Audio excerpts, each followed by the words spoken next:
ناظرین، القدس فلسطین کا شہر اور دارالحکومت ہے۔ یہ یہودیوں، عیسائیوں اور مسلمانوں تینوں کے نزدیک مقدس ہے۔ یہاں مسلمانوں کا قبلہ اول مسجد اقصی اور گنبد صخرہ واقع ہے۔ مکہ مکرمہ سے بیت المقدس کا فاصلہ تقریباً 1300 کلومیٹر ہے۔ بیت اللحم اور الخلیل اس کے جنوب میں اور رام اللہ شمال میں واقع ہے۔ القدس کو یورپی زبان میں یروشلم کہتے ہیں۔ القدس پہاڑیوں پر آباد ہے اور انہی میں سے ایک پہاڑی کا نام کوہ صہیون ہے، جس پر مسجد اقصی اور گنبد صخرہ واقع ہے۔ مسجد اقصی کے اطراف 1600 میٹر لمبی پتھر کی دیوار ہے۔ اس کے اندر 9 دروازے ہیں، جن کے نام یہ ہیں: نمبر 1 باب رحمت، نمبر 2 باب حتہ، نمبر 3 باب فیصل، نمبر 4 باب غواغا، نمبر 5 باب ناظر، نمبر 6 باب حدید، نمبر 7 باب قطان بین، نمبر 8 باب سلسلہ، نمبر 9 باب مغاربہ کے نام سے موسوم ہے۔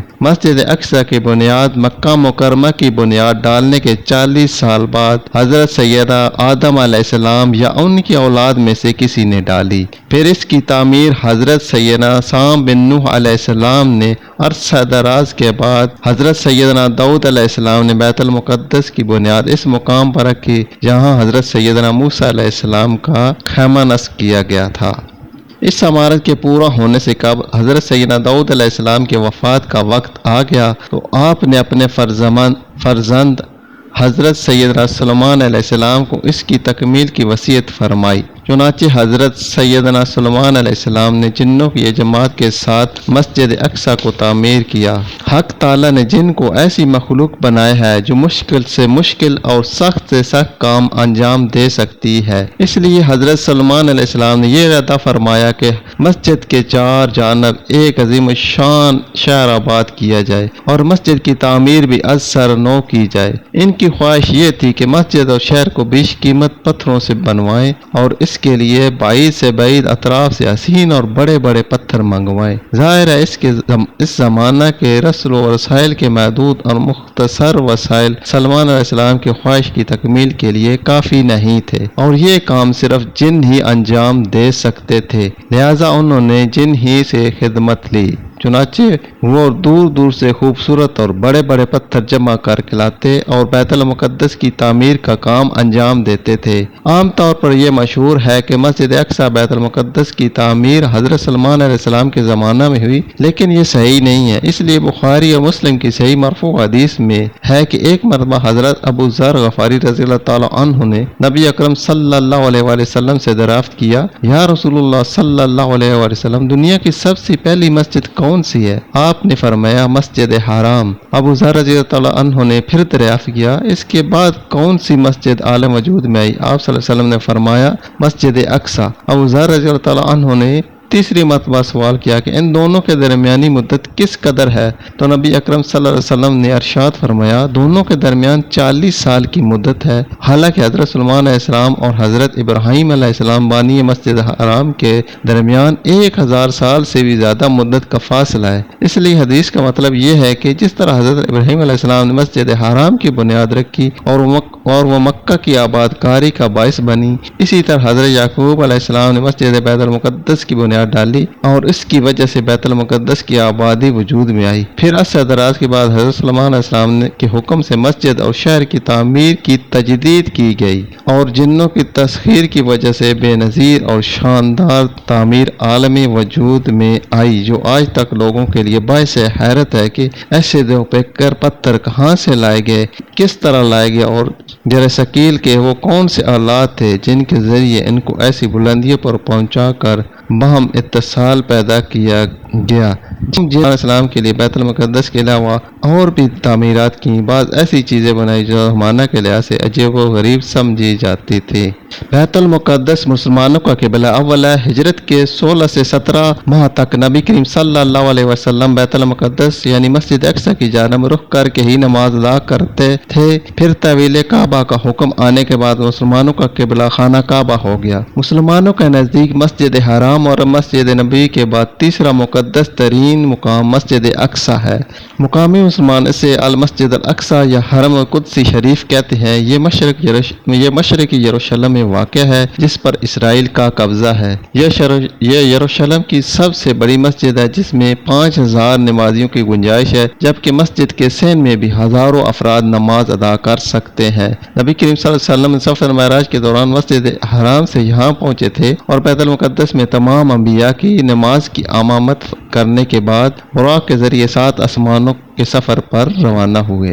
قرآن مجید کے سورہ اسراء میں اللہ تعالیٰ نے اس مسجد کا ذکر ان الفاظ میں کیا ہے: پاک ہے وہ ذات جو اپنے بندے کو رات ہی رات میں مسجد حرام سے مسجد اقصی لے گئی، جس کے آس پاس ہم نے برکت دے رکھی ہے، اس لیے کہ ہم اسے اپنی قدرت کے بعض نمونے دکھائیں۔ یقیناً اللہ تعالیٰ ہی خوب سننے والا اور دیکھنے والا ہے۔ صدق اللہ العظیم۔ احادیث کے مطابق دنیا میں صرف 3 مسجدوں کی جانب سفر کرنا باعث برکت ہے، جن میں مسجد حرام، مسجد نبی اور مسجد اقصی شامل ہے۔ مسجد اقصی روئے زمین پر بنائی گئی دوسری مسجد ہے، جہاں ایک نماز کا ثواب 250 اور بعض روایتوں کے مطابق 25,000 میں۔ بیت المقدس انبیاء علیہ السلام کی سرزمین فلسطین میں واقع ہے۔ جب نبی کریم صلی اللہ علیہ وسلم کی بعثت ہوئی تو اس وقت اس پر سلطنت روم کے عیسائیوں کا قبضہ تھا اور سلطنت روم اس وقت بہت طاقتور تھا، لیکن اس وقت نبی کریم صلی اللہ علیہ وسلم بیت المقدس کی آزادی کی خوشخبری سنائی اور اس کو قیامت کی نشانیوں میں سے قرار دیا۔ حضرت سیدنا عمر فاروق رضی اللہ تعالیٰ عنہ نے اپنے دور خلافت 16 ہجری مطابق سن 236 عیسوی میں بیت المقدس کو یہود و نصارہ کے ہاتھوں سے آزاد کرایا تھا۔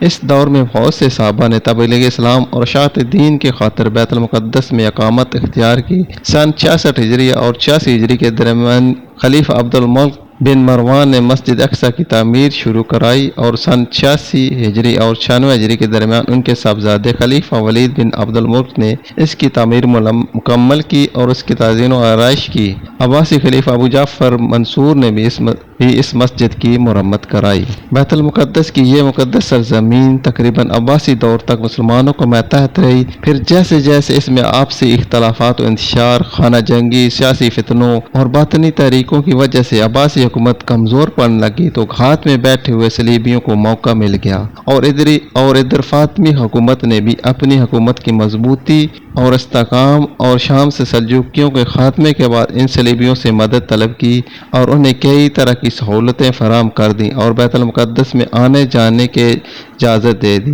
بالآخر ان تمام باتوں کا فائدہ اٹھاتے ہوئے صلیبیوں نے بغاوت کر دی اور اپنے فاطمی خلفاء کے ساتھ غداری اور دھوکہ کیا اور القدس پر قبضہ کے لیے اپنی فوج کو تیار کر لیا اور پھر 70,000 سے زیادہ مسلمانوں کو شہید کرتے ہوئے بالآخر 492 ہجری مطابق سن 1099 عیسوی کو صلیبیوں نے بیت المقدس کو مسلمانوں سے چھین لیا اور یروشلم پر اپنی وسیع حکومت قائم کر دی۔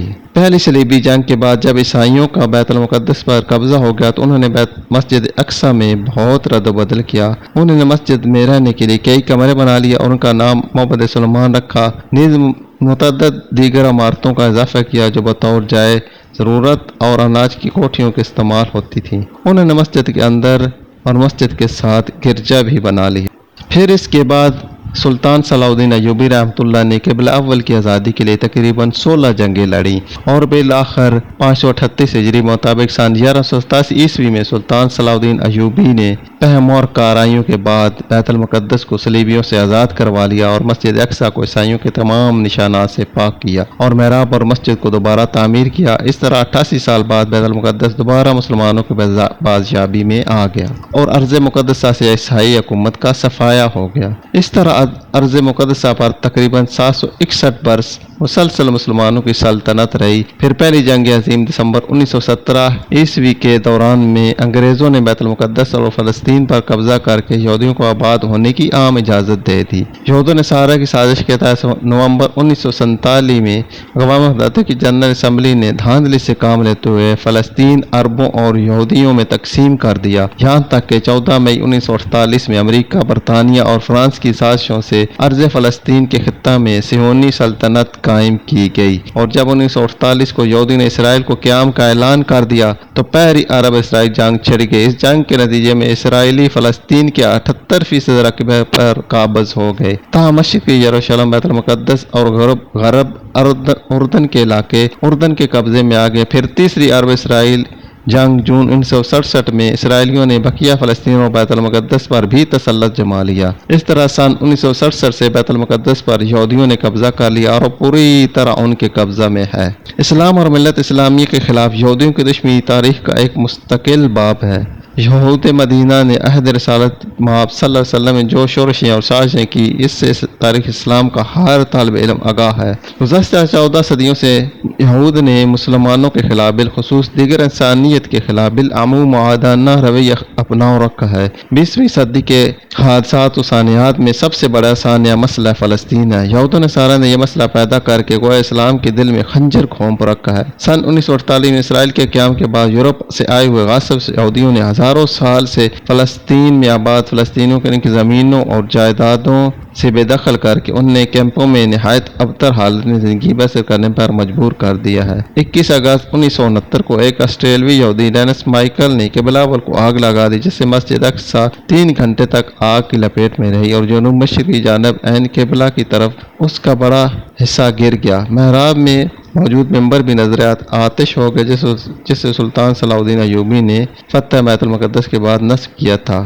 دراصل یہودی اس مسجد کو ہیکل سلیمانی کی جگہ تعمیر کردہ عبادتگاہ سمجھتے ہیں اور اسے گرا کر دوبارہ ہیکل سلیمانی تعمیر کرنا چاہتے ہیں، حالانکہ کبھی بھی بذریعہ دلیل اس کو ثابت نہیں کر سکے کہ ہیکل سلیمانی یہی تعمیر تھا۔